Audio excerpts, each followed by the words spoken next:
On Friday, the head of Uganda's main opposition party, Dr. Kizza Besigye, was in London to discuss Ugandan politics at the think tank Chatham House. Let's find out what he had to say in this report. After holding a lecture on democracy in the US, Uganda's main opposition leader, Kizza Besigye, was in London's Chatham House, this time talking about a post-Museveni Uganda. In a country where more than half the population is under 15, Dr. Besigye's hopes for the East African nation rests on the shoulders of its youths. We are now in an age where young people have greater opportunity of linking up through the new media, you know. Social media. So people in Uganda are collaborating with people in South Africa, with people in West Africa, with people in Europe, with people in China, with people. And that opportunity of communication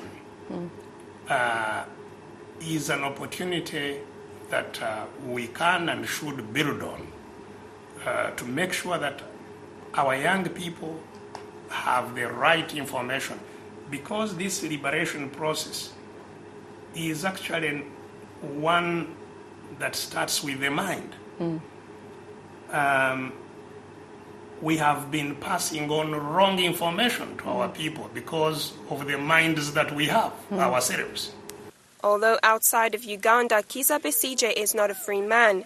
After losing his fourth attempt at snatching power from incumbent Yoweri Museveni in the 2016 elections, Besigye held a swearing-in ceremony, which saw him charged with treason, a capital offence in Uganda. But this is not the first time the resilient former colonel has been charged with an offence carrying the death penalty. In the very many cases that have been brought against me, including capital cases, this is not the first time I'm being charged with treason.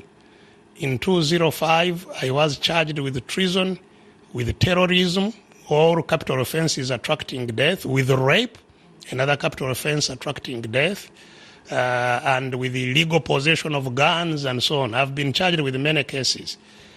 But because partly of the incompetence of the executive, the police and the DPP who assemble these cases, and partly on the competence of the court, the judges, because the weakening of the judicial system has been gradual.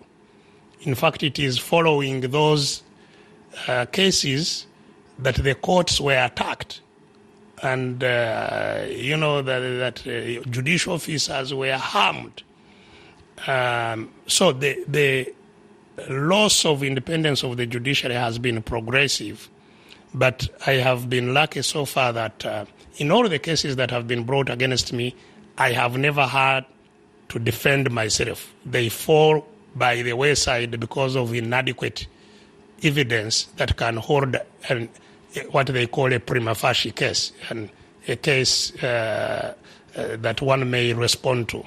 Having been in and out of prison countless times, Besigye knows the struggle of the opposition only too well.